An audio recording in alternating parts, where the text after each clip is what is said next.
একটা ভয় সঞ্চারিত করার চেষ্টা ছিল এবং তারা সাকসেসফুল ছিল। সে ভয়কে জয় করে এই বাঙালি জাতি একজন ডিক্টেটরকে উৎখাত করছে। এটা কিন্তু সহজ ব্যাপার না। এবং সেই সাথে আমাদের ছিল সেনাবাহিনী ছিল।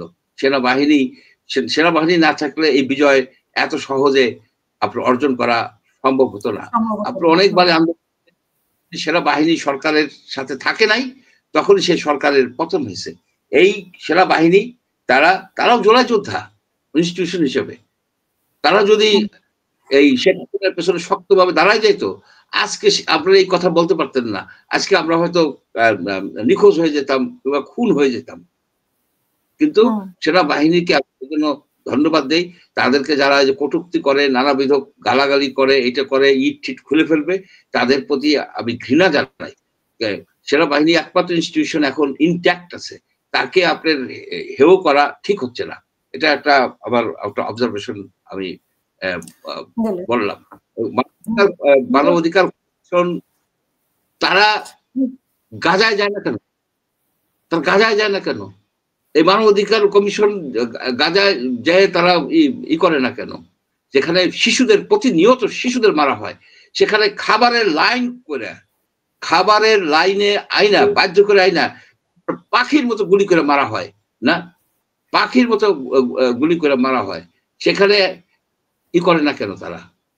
এমনকি ইউরোপ থেকে লোক নেয়, স্নাইপারদেরকে নিয়ে তারা গুলি করায় এই গাজার আপনার ওয়েস্ট ব্যাংকের লোকজনকে। সেখানে তো তারা নিশ্চুপ।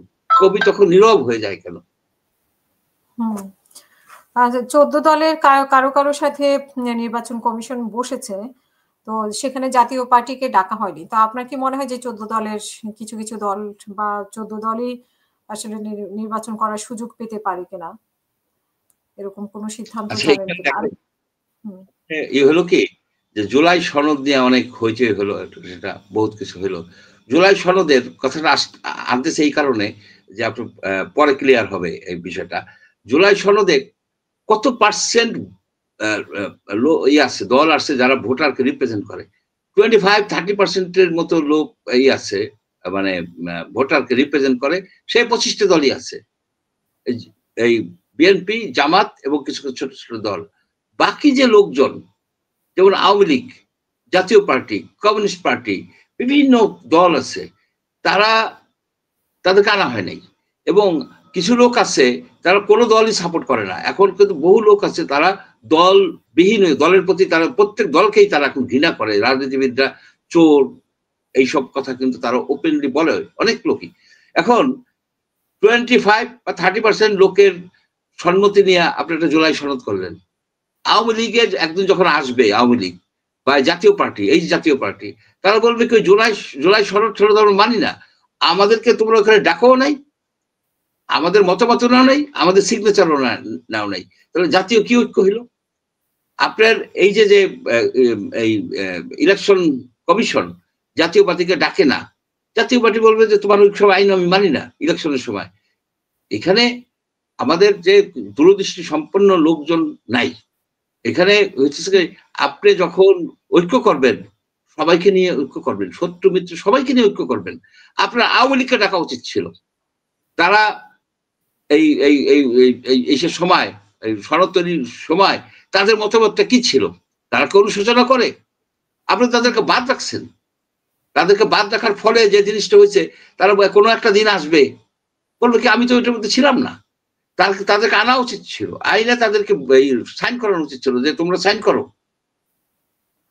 করো, এবং যে কাজটা তোমরা করছো এটা তো জাতি কোনোদিন ভুলবে না। হেলিকপ্টার থেকে গুলি করছো, তোমরা হেলিকপ্টার দিয়ে গুলি করছো, তোমরা স্নাইপার দিয়ে লোক মারছো, তোমরা এক্সট্রা জুডিশিয়াল কিলিং করছো, ক্রস ফায়ার করছো, গুম করছো, বাক স্বাধীনতা হরণ করছো, এবং এই জিনিসগুলি তোমরা অনুশোচনাও করতেছো না।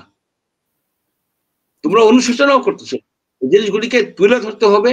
এবং যারা যেন আগামী জেনারেশন, যেমন এই যে জার্মানিতে একটা কথা আছে, নেভার এগেইন, আমরা যেন হিটলারের মতো কিছু কাজ না করি। এখানে শেখ হাসিনা ডিক্টেটর ছিল, আর এক ডিক্টেটর হইতে দেরি কোথায়? শেখ হাসিনার পরিবর্তে যদি আর এক লোক এসে ডিক্টেটর হয়, একই রকম, পার্থক্য হলো কি? আমরা এই সিস্টেমটা, এই যে রাজনীতিবিদদের যে প্রভুত্ব, রাজনীতিবিদরা যখন ইলেক্টেড হয়ে আসে তারা জনগণের উপরে জনগণের প্রভু হয়ে যায়, প্রভু হয়ে তারা ভূমি দাসের মতো ব্যবহার করে এবং তাদের সকল সম্পত্তি, সকল স্বাধীনতা, সকল কিছু কেড়ে নেয়, যেটা আমরা গত এসে দেখছি। সেটা যেন আবার না হয়। একটা লোক, একটা ছোট একটা ব্যবসায়ী, সেজন্য নিরাপদে ব্যবসা করতে পারে, তার জন্য চাঁদা না দিতে হয়। কিন্তু চারিদিকে আমরা চাঁদাবাজ, এইসব চাঁদাবাজদের নেতা যারা, তারা আবার ট্রেনিং দেয় যে তোমরা কিভাবে সুন্দরভাবে চাঁদা উঠাইতে পারো, চাঁদা কিভাবে ভাগ হবে, সেগুলি আপনার ওয়ার্কশপের মতো করে। সেই জাতির ভবিষ্যৎ কি? সেই জাতির ভবিষ্যৎ কিন্তু ঝরঝরে।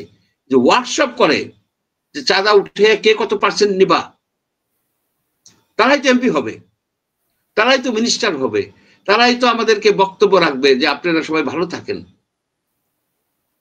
তারাই তো বক্তব্য রাখবে দুর্নীতি দূর করার জন্য।